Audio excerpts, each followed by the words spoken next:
Hello guys, welcome back again to my channel. Dito na naman tayo sa grocery. At maiba naman tayo ng ating ipapakita sa inyo. Alak naman tayo guys. Ito po yung iba't ibang uri ng kanilang mga beer. Ayan. Kung makikita nyo guys, puro po beer lahat yan. Ayan sa dulo.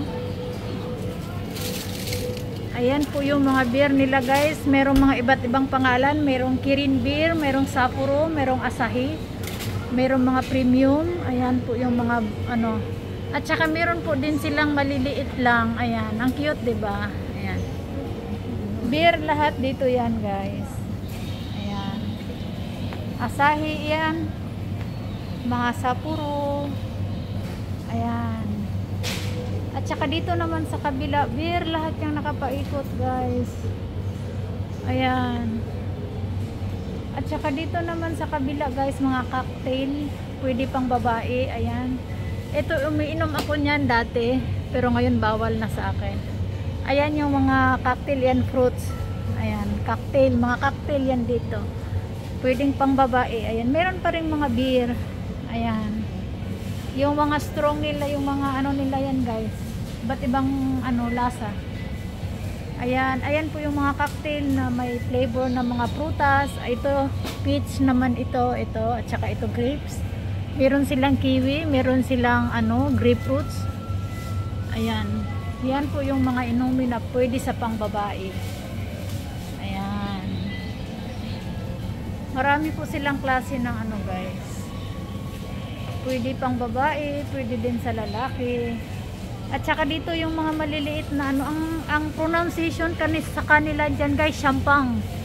Ayan. Ayan yung mga maliliit na Ayan, yung mga alak nila, meron silang mga ganyang klaseng alak. Yung iba hindi ko alam ang pangalan ha, pagpasensyahan nyo na. Ayan yung mga alak nila. At saka dito naman sa kabilang banda, ito yung mga alak nila na may mga champagne. Champagne ang tawag nila dito niyan. Ayan. Meron silang ito plastic to actually. Ayan, hindi mababasag to kaya pwedeng dalhin sa Pilipinas. Ito yung plastic. Ayan. Ay, ito yung nababasag. Ito yung hindi kasi plastic yan. At saka meron din silang nasa karton. Ayan. Pwede pang uwing pang pasalubong yan guys. Ayan. At saka meron din silang mga ganyan na nakabox, mga pang regalo. Ayan, ito yung tinatawag nila dito na champagne. Iba't ibang mga flavor. Ayan. Ayan. Ang gaganda ng mga lagayan, di ba? Sa lagayan lang ma-amaze ka na. Andiyan pa sa taas oh. Ayan.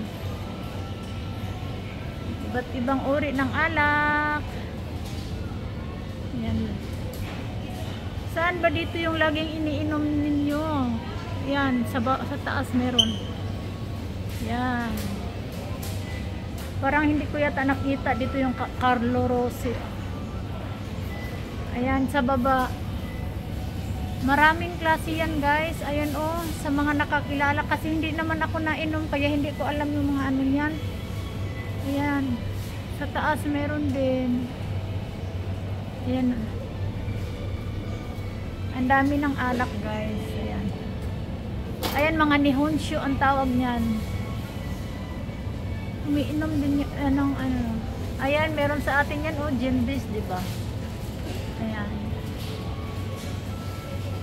At saka ito yung laging dinadala ko guys pag umuwi ako ng Pilipinas. Ito yung mga pinapangsalubong ko. Ito mga Black Label. Ayan yung mga wala yata silang Hennessy ngayon. Nagdadala din ako minsan ng Hennessy. Ito din. Ayan yung mga karamihan kadalasan kong inuuwi sa Pilipinas. Ayan. Meron din silang malakihan guys oh. Ayan. Ayan. Alak naman tayo ngayon kasi na tayo sa pagkain. Sa mga umiinom dyan, siguro alam nila kung ano po ang tawag dyan. Meron din dito. Ito sa karton naman yan. Ayan, mga Ayan. Ayan. Thank you so much po sa muling pagsama sa akin mga kainday. Ayan, sana nagustuhan nyo at nag-enjoy kayo sa aking video. Thank you for watching and God bless us all everyone. I love you all. Ayan. Ayan po yung alak section. Thank you for watching mga kainday. Thank you so much.